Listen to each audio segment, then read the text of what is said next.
Sea to begin an invasion of the Mexican heartland.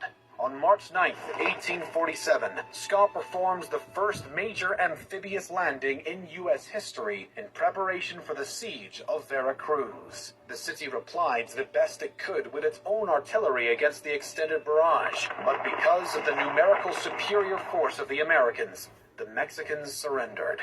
The goal was obviously the capital. Scott marched westward towards Mexico City with almost 9,000 troops on April 2, 1847. Santa Anna had set up a defensive position around the main road about 50 miles northwest of Veracruz at Cerro Gordo. Santa Anna had entrenched with 12,000 troops and artillery that were trained on the road, where he expected Scott to appear and catch him by surprise. However, General Scott had sent 2,600 cavalry troops ahead.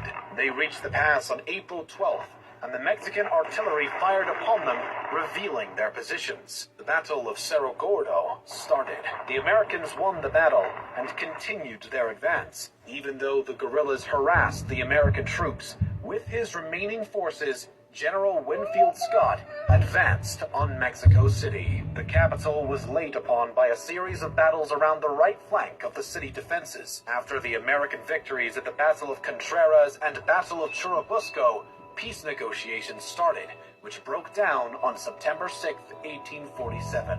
With the subsequent battles of Molino del Rey and Chapultepec and the storming of the city gates, the capital was occupied. Scott became military governor of occupied Mexico City. His victories in this campaign made him an American national hero.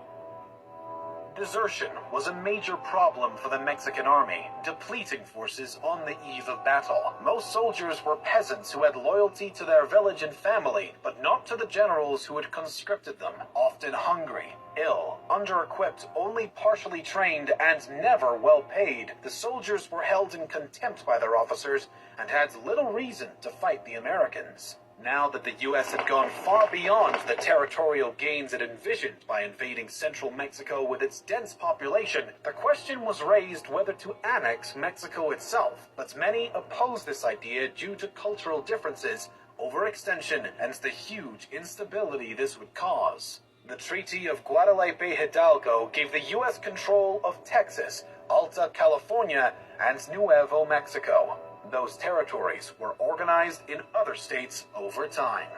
In return, Mexico received $15 million, an approximation of just $443 million today, which was less than half the amounts the U.S. had attempted to